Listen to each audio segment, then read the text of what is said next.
Теплые пожелания в адрес самого молодого субъекта страны, 31-летней Ингушетии, и ее жители выразили и депутаты Государственной Думы Российской Федерации. Дорогие жители Республики Ингушетия, от большой группы депутатов Государственной Думы поздравляю вас с Днем Республики. Мы все становимся взрослее, а значит мудрее. Мудрый ингушский народ всегда был примером стойкости и мужества.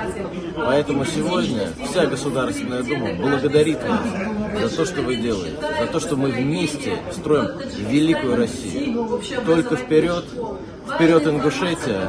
Баркал за все, что вы делаете. Мы победим. Меня зовут Дмитрий Певцов, и я поздравляю братскую Республику Ингушетию с 31-летием. Дорогие мои братья, мы все вот как пальцы на одной руке, народы нашей великой страны.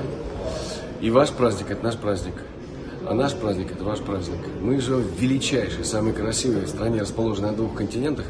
И я рад, что наши братья отмечают вот такую замечательную дату в радости, в соработе со всем нашим российским народом.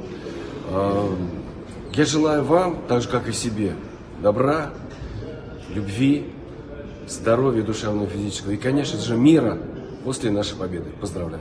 Уважаемые друзья, от всей души поздравляю с 31-летием со дня образования Республики Ингушетия.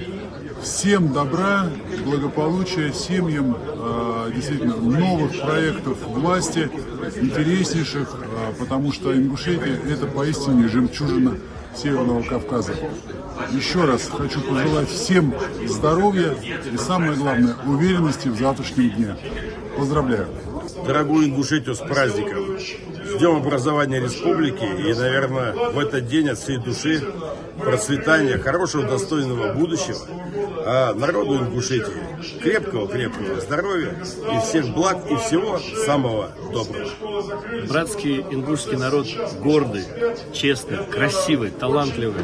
От всей Калмыкии поклон. Здоровья вам, братья. Здоровья, здоровья, здоровья. Мы вместе. С праздником!